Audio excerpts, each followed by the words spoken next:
What's up, everybody? Welcome to the latest edition of the RiOT Comedy Podcast presented by RiOT. Shout out to RiOT Natural Spring Water, keeping us healthy and hydrated over at RiOT Comedy. Yep, keeping us moist, baby. Keeping us moist. Keeping us moist and wet over here. Yep. NBA news, All-Star snubs. Maybe Adam Silver's talking about shortening the length of games, possibly. Other crazy stuff going on. Let's do All-Star snubs first. Trey obviously missed another game. I know we were... Go ahead. Go ahead. No, you. I was going to say, I know we were talking yesterday, and he became the only player to ever, what was the stat? Lead the NBA in assists over 20 twice? points, 10 assists to miss multiple All-Star teams. I think he also became the first person to, average more than 25 points a game and miss multiple All-Star games, too, a year or two ago. I think he did that also. Correct. Yeah. So this dude is obviously putting up all-star numbers and doing things that usually would, any other time in history, guarantee you an all-star game. Yup. And I'm tired of the disrespect. I know, dog. I know. The thing is about this year in particular, though, I'm not going to sit here and say that, Trae Young for sure should have got in. Yeah, for sure. Just because LaMelo Ball didn't get in, and LaMelo's getting 28.5 with 7 or 8 assists. I don't care how many wins you got. Either you're an all-star or you're not. Now I will say though that the all-star voting has been consistent though through time. Of if you play on a super dumpy team, then you're not going to make the all-star team probably. So right. that precedent has been. It's not new. It's not like the way they do MVP where they change the narrative every year. This has been an absolute fact since I've been watching basketball. And I've been watching basketball for 25 years. So that I will say that Trae Young's also shooting 40% from the floor, which is bad. That's bad. That is full blown bad. That is not good. I think LaMelo got super snubbed. I'm not so sure that Garland necessarily deserved to make it over LaMelo, but I'm not that mad at it. I mean, he is the second best player. And I always say that this is an individual award, but he is the second best player on a team that is the best record in the league. Something has to be said for that to an extent, but it's not like Trae Young's team is 10 games, 12 games below 500 and trash like the Hornets. We're in the mix a little bit. And my team sucks. Everybody thought the Hawks would be playing for a 1 pick again this year, and they're playing for a play-in spot. So I think there has to be something said there for a little bit of respect put on this dude's name. I understand that they don't usually put players on super sucky teams in there, but you can't fault LaMelo for playing on a super dick sucky team. He plays for the Hornets. That's one of the very worst franchises you can get stuck playing for in the NBA. In sports, in all of sports. Right, I don't care who you are, you ain't fucking doing anything with that team. Agreed. Young LeBron, when he was winning 60 games with that bum-ass Cavs squad, he's taken the Hornets to 45 wins. That's how bad this franchise is. Correct. So, yeah. I think, Melo, he's getting 28 a game. That's guaranteed all-star. I agree. To me, I agree. No matter what, I don't care if your team is fucking 5-75. You're a fucking all-star if you're I averaging agree. 28 points in the NBA. You're one of the. That means you're one of. If you're averaging 28 a game in the NBA, that means you're one of the 10 best scorers in the world. Yes. You're a fucking all-star. And it'd be different. And the only way I would say you don't deserve it is if you're shooting under. If you're shooting under 40%, then nah. I'm a big guy. You know me. I'm on a super sucky team and you're shooting 38% and you're taking 40 shots a night to score 28. Then you actually suck. I'm a big proponent of some kind of efficiency. However, though, there is something to be said about all-stars. And if you're truly an all-star, your team should win some games, right? And that's why kind of my argument for Trae Young is he plays on a pretty not good basketball team. And they still win games consistently. If you're hovering around 500, you're winning games consistently. You don't win them all the time, but you are winning consistently. And there is something to be said for that. But there's so much that goes into it. You think Darius Garland is gonna fucking switch him and LaMelo? Agreed. And I think if Then LaMelo the Ball, Hornets have 10 less wins. Then the Hornets have 10 less wins than they have right now. I think if LaMelo Ball played with somebody that was better, I think if LaMelo Ball played with Donovan Mitchell, then yeah, I think the Hornets are probably in the playoffs. Probably, I think there's something to be said for that. It makes me wonder though, and maybe I'm fucking lame for this and possibly, but is it time to go to we're just going to pick all-stars across the league now? Or is it just no, screw you, because be better than the people in your conference, I think that's an interesting argument because I'm kind of the big guy that's because I don't want to do away with East-West period, for playoffs and things. If you're not one of the fucking 8 best teams in your conference, then well, we would have made the playoffs in the East. Well, you still would have got fucking bounced out in the first round because you're just regular anyway. Right. You still wouldn't go nowhere, so who gives a shit what you would have done? Right, and maybe that's kind of how I feel, but and as far as the Western Conference goes, I'm not really so sure anybody in the West really got snubbed. I think maybe if you want to give it to Sabonis, I think I think that you can make a case to give it to Sabonis since Rudy Gobert has made an All-Star team before.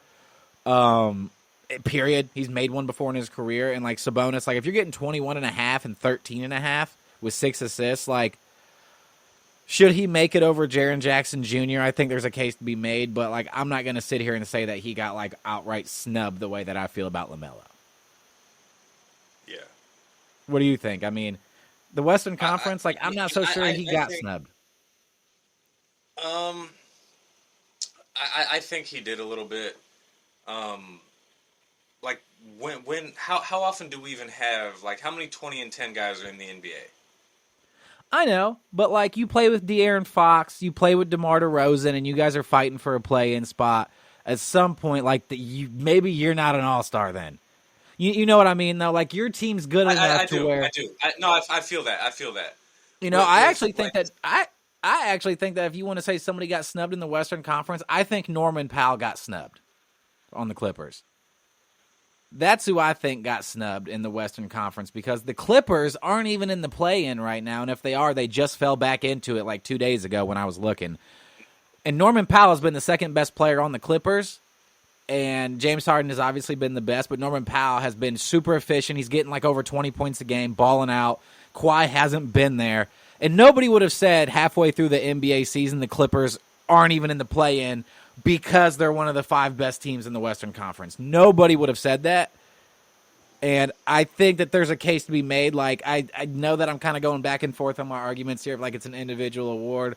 But that's balling out, dog. That Clippers team is not super good. And, of course, shout out T. Lou. You're doing a great job. But Norman Powell, I think, got snubbed in the regard of, if you're going to let Evan Mobley join the Eastern Conference playoffs, and you're going to give it to, some of these other cats who are 2 options on these good teams, I think we got to look at this and be Norman Powell is probably the largest snubbed person in the Western Conference because the dude's balling out, man. That dude's balling, and the Clippers are, the Clippers have probably already almost reached what wins that most people thought they would have for the season. Yeah. I would have never thought they were going to be 5, 6, 7 games above 500 at this point. Never. Yeah. Would have never crossed my mind that was actually possibly going to happen for them. So I think there's got to be a case made for them. I think the Clippers are a sneaky contender. Something I wanted to talk to you about today as well is if the Clippers make a move at the trade deadline, doesn't have to be anything gigantic or anything like that, but are the Clippers a sneaky team? Because when Kawhi's playing even this season, Kawhi still balls. Kawhi still balls out, dude. And Kawhi, it's crazy that he can still ball at this point with all the injuries and everything that he's went through, but the dude still balls when he plays. Yeah. So James Harden, Norman Powell, Kawhi, if you get a big dude in there that's mildly good, or you bring a super good microwave off the bench, are they a team that's not going to the finals, but if you're the Houston Rockets, are you trying to run into the Clippers this veteran team of James Harden and Kawhi and Norman Powell and probably not. If you're the Houston Rockets, you are definitely not trying to run into the Clippers. I know they're the Dippers, but that team's fully prepared. Who would have thought? I mean, honestly, that's what I was going to say. They're the Dippers. They ain't making it out the West no matter what.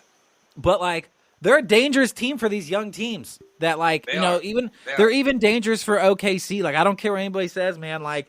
Norman Powell has been great. Kawhi's great. James Harden's great. Like, I think these guys are one piece away from being, like, legitimate contenders in the West if Kawhi plays in the playoffs, which is, like, a huge what if.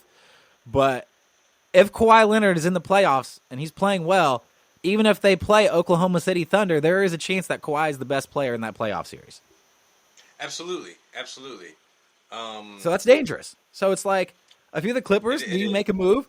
Are you buyers at the deadline? I think that you should be. You ain't got nothing else going for you anyways. Yeah, for sure. You might as well try to get something done before Kawhi becomes completely hobbled and gets old, and then you're literally, in tank mode and trying to get lottery picks and doing this and that. So you might as well try to give it one little last hurrah before all that happens if you can. For sure. And I don't know who you go get if you're the Clippers. Like, I'd have to look at, like, who's available again and, like, see what they have to trade. I haven't done any research into the Clippers this year because I never thought they'd be in this position to buy. I never thought that this was actually going to happen. So I don't know who they should go get. Like, there's not a lot of centers available, period. It'll be interesting, though, to see if they make a move because I've seen some rumblings about it and heard some rumblings about it. So I'd be really interested to see what they do. But they are a sneaky team. If you're good enough to be a team that's not even in the play-in without Kawhi Leonard, and then you add Kawhi Leonard, that makes you a dangerous team in the first couple rounds of the playoffs. No doubt. To bump somebody out. Actually, you know what? You know who is available? Miles Turner is available. This would be a fire pickup for them. Miles Turner's available. Hold the paint down. I know, like, Zubac is decent, man. I ain't going to hate on that dude, but he does not have any mobility, and he can get played off the floor where Miles Turner can't really be played off of the floor. His shooting's good. His defense is good. Great paint protector. So that would be awesome, and it would be like, if you're the Clippers and you really want to stick it right in the gooch of the Lakers, going to get Miles Turner before they can get him would be hilarious. So that would be a move that I think that they should make. But I think the Trae Young snubs are getting out of control, man. And this is what I was telling you not too long ago about the NBAs. The NBA is so good right now with talent that the people that you could say got snubbed, if you put all those guys on a team, they would win a championship. And, like, I don't think that's the case every year. I truly don't. But, like, these guys that aren't on, like, these guys are good. Like, these guys who are missing these All-Stars are good. Like, you tell me you got guys out here getting 28 points a night missing All-Star teams. You tell me you got a guy out here getting 21 and 13 and a half missing All-Star games. You tell me Trae Young ain't on an All-Star team. Like, these guys are good. Kyrie Irving, not on an All-Star team. He's missed some time. I'm not going to sit here and talk shit on Kyrie Irving missing the All-Star team. He's been in and out of the lineup. But even Kyrie's not on an All-Star team this year. Luka's not on an All-Star team. Missed a lot of time as well. Get that. Not saying he should be an All-Star, but, like, you look at guys that aren't on the All-Star teams this year, like, you could put these guys on a team. That's like, we should play around with some things with the NBA All-Star team and, like, guys who don't make it, like, put them in this new tournament that we're talking about doing. Like this new 4-team tournament that we're talking about doing. What do you say? The problem is if you were to construct a team out of the NBA All-Star, out of the players who didn't make it, ain't none of them going to be healthy. Like that's why Luka and Kyrie ain't on the All-Star team, because they don't see the floor enough for people to be like, damn, I love watching this guy, because they miss so many games. With that, whenever you do like catch a Mavs game on ESPN, these fools ain't there.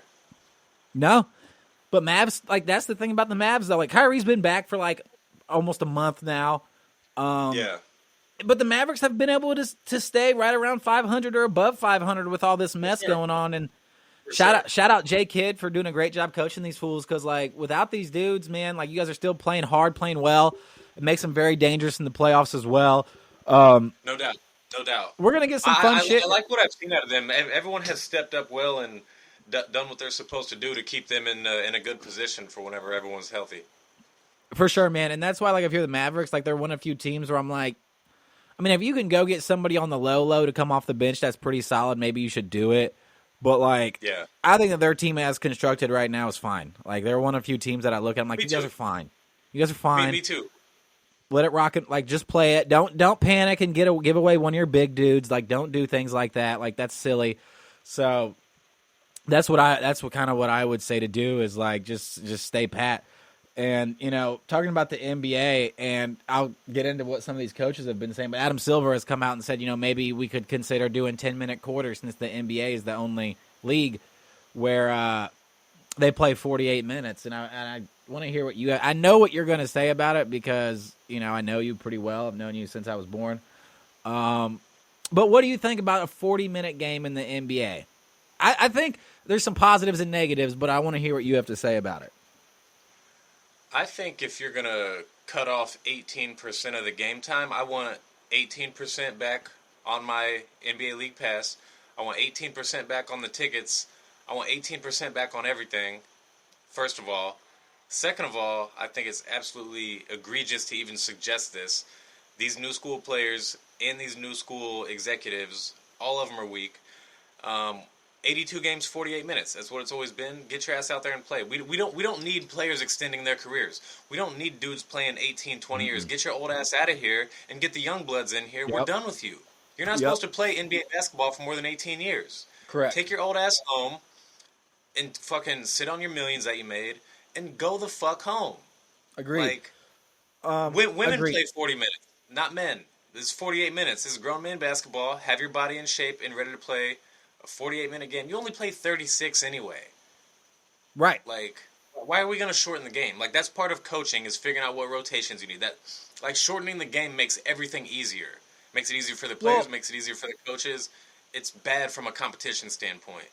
So there's a couple. I'll be devil's advocate here and say what I'll say is the 40-minute game does do a couple things that are positive. Number one is NBA games do seem pretty long when you watch them at home on your couch. They do seem a little bit long, in my opinion. Because the last 2 minutes take 20 minutes. Shortening the game to 40 minutes is not going to fix that. I know. I'm just playing devil's advocate here. It ain't going to do no good. It ain't going to do no good. And that's the only thing that I can play devil's advocate to because I also hate it because, J.J. Redick came – there's two coaches that have already said – J.J. Redick was based – I don't remember exactly what he said, but he said this is the Premier League. Why would we ever do what other leagues do, number one. And then Mike Malone was like, what is this? Are we going to – whatever that stupid ass I shouldn't say stupid, whatever that guy's name is, Barnaby or whatever, who started the circus. He's like, what? He's like, is this what this is turning into? Is the circus yeah, he's like, is this what we're doing? So this is what I would say. The NBA's also the only league in the world where you pretty much have somebody on every single basketball team that can jam from the free throw line. So let's get them out of there too then. You can't play in this league anymore because it's not like Europe.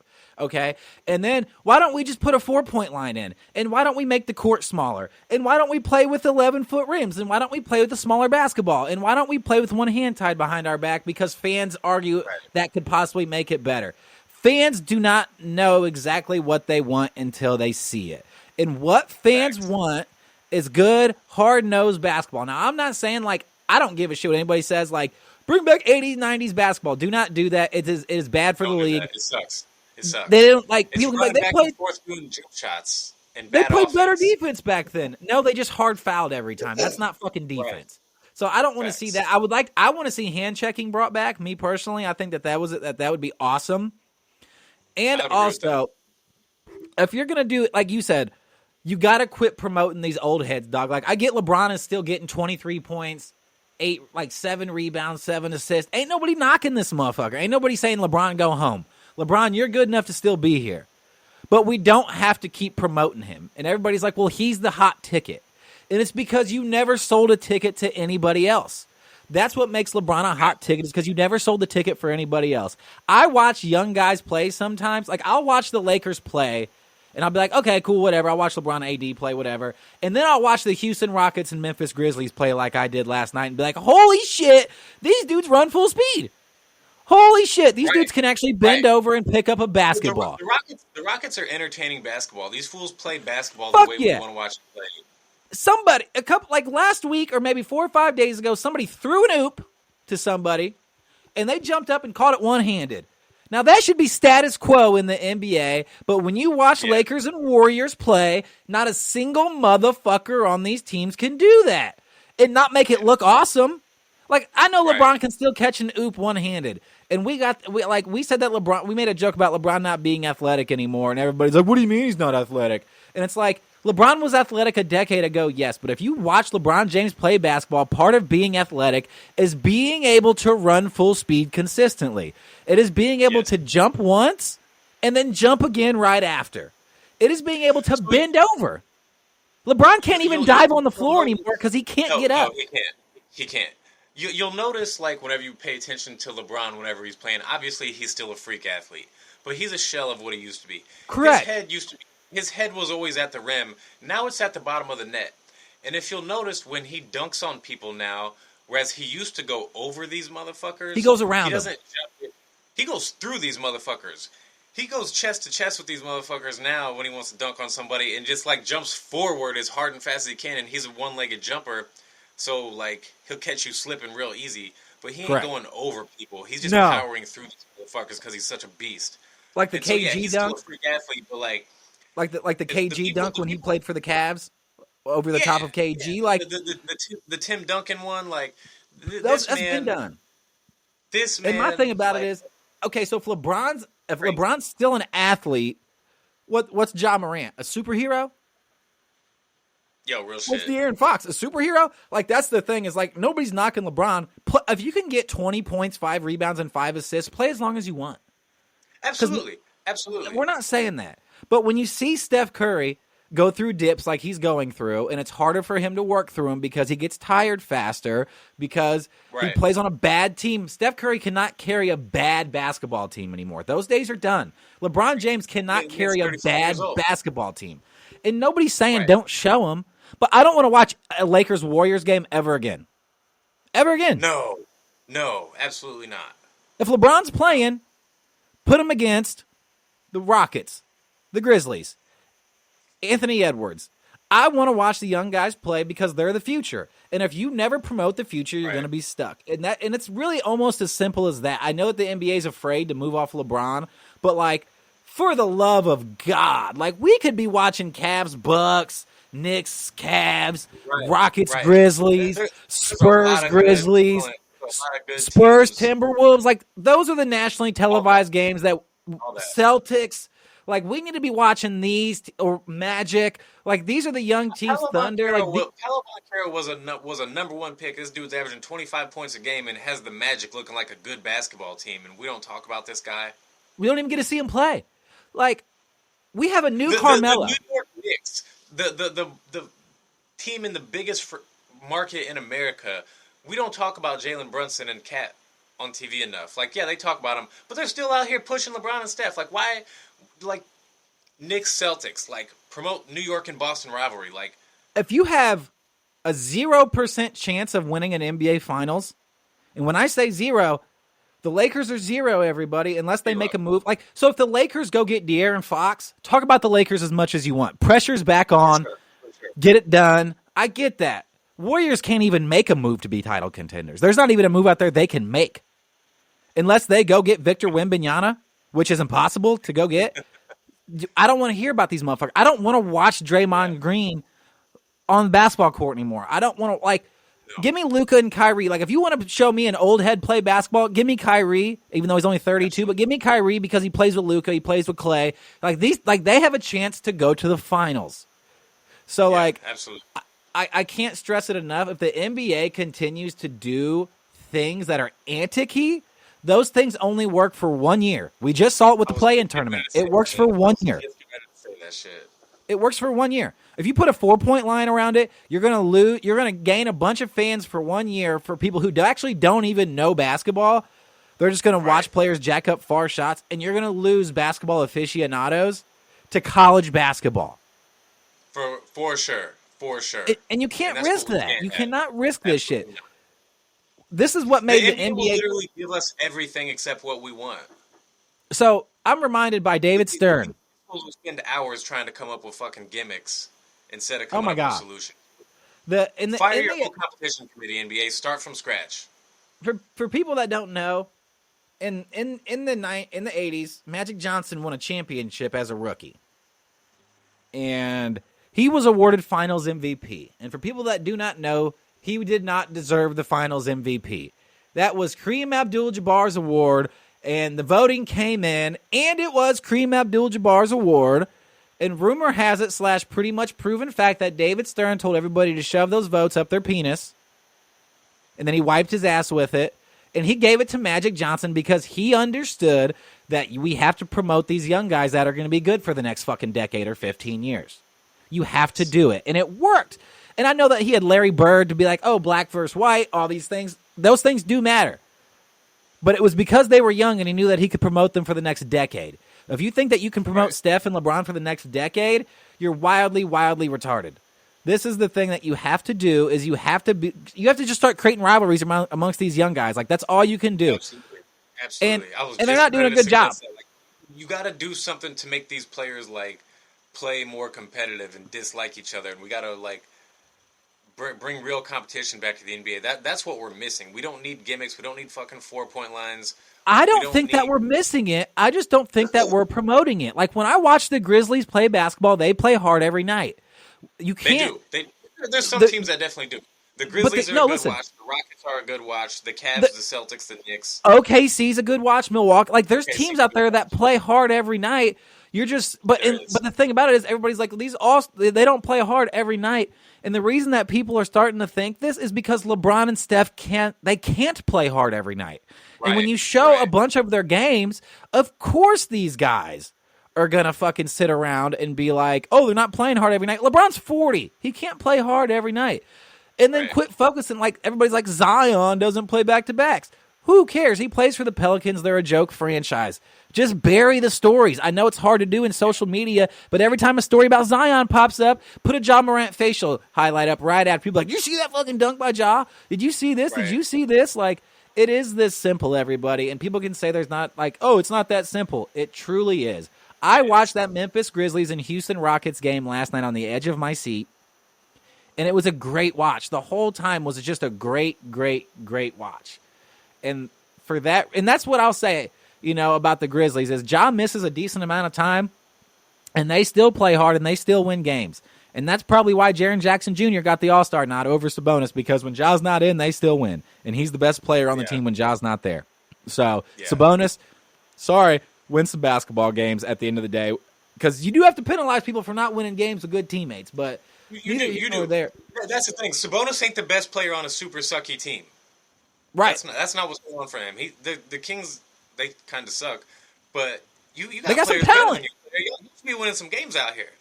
That's the thing. Y'all should be 5, 6, 7 games above 500. They've been playing better since they fired Mike Brown. I know they went like, this was like a week ago when I saw this, but they'd won like 7 in a row, or were 7-1 in their last 8, which was great. But that's the thing, man, is like, we got to start, like, even Cade Cunningham is balling. I know he plays for the Pistons. They're a tough watch, dude. I'm not saying put him on TV, but like, Cade's dope. Cade's dope, dog. And if you have to, and you're the NBA, and you have to work back channels to make teams that suck dick give up their best players and put them in different markets to go to the playoffs, then do it. Whatever you have to do to get it done. But like I said just a little bit ago, I want to watch the young players play, man. And I love LeBron. I love Steph. I think they've done more for the game than almost any, like Steph and LeBron have done for the NBA, like what Magic and Bird did for it. Like those dudes, you will never be forgotten in the basketball lore of what you guys have done for the sport. But it's time to move on, everybody. It's just time to move on, man. I'm sorry. Like, what are we doing? We're still working on our beat-up pickup truck when we got $1 million to spend on a new car? Like, what are we doing? What are we doing? It's been half a decade since LeBron won a title. It's been 3 years for Steph. It's over. It's over. It's over. Clay even left. And it's okay. People get old. It's what happens. It's what happens, dude. Like me, like we're not that far apart in age from LeBron and Steph and shit, dog. And like, I told my wife a couple days ago, I said, for the first time ever this year, in the last year and a half, I finally felt aging. I felt it. I've never felt aging before, but I finally felt it. And it sucks, but it happens to everybody. Sorry.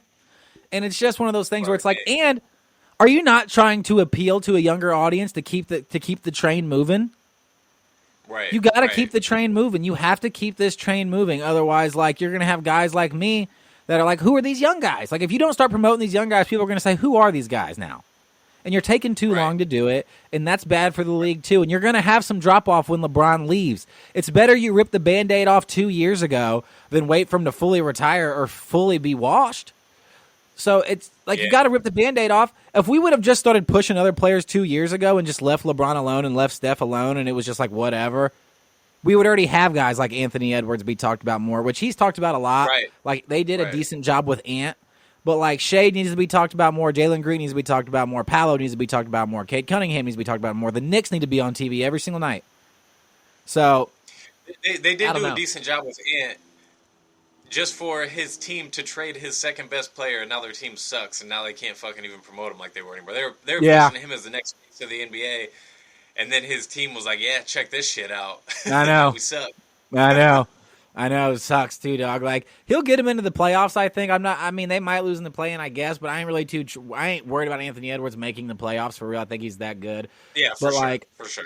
But like, you got to do something about these sucky franchises, dude. You have to do something about them. You do. There's something that has to be done. So we'll see how the NBA fixes these things, but do not go with gimmicks because gimmicks do not work.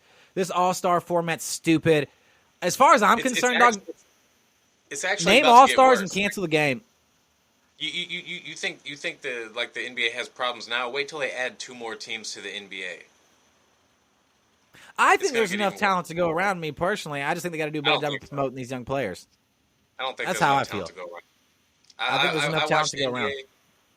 When you watch the sucky teams in the NBA, you're like, man, we could pull. They got a 12-man roster. We could pull 3 players off this team and put them in the league somewhere, and the rest of these 9 motherfuckers can get out of here, and we won't miss them. To an extent, yeah, for sure. But I think when you look at like some of the bottom feeders in the NBA, like all of them have a good player on them for the most part. Like except the Raptors, they stay in the NBA. The Raptors don't. But look, my thing is, if we got rid of 4 teams, it's 48 players that gotta go. The worst 48 players in the NBA need to go. We need to get rid of them. We've never agreed on it in the past, and I don't think we're going to. Now I think there's enough talent to Less go around. teams in the NBA would be better. Less teams. I agree with that only to an extent, just because. I mean, I think if you just fixed tanking, I think if you just took tanking out of the NBA and like went with my suggestion of having a tournament for the 1 pick amongst the teams that missed the playoffs, I think that would fix everything. Me personally, but we'll kind of see what happens. So, I mean, I can't believe how long we've talked about this. We've hit our time. 2 days in a row. They need to fix it. Correct. We're gonna podcast more often. We say that sometimes, but I promise we've done 2 days in a row now. Next week we'll do 3. Just is what it is. We got to talk about a lot of things. Trade deadlines next week, so we gotta be ready to get after it. So we'll bring you guys some shit. None of it will be breaking news because we're not Shams or I miss Woj, but we're not these guys. But we'll talk about it when it's done. So we'll make sure that we get everything rocking and rolling, and come fuck with us, everybody. I appreciate y'all rocking with us. Y'all have a good weekend, everybody.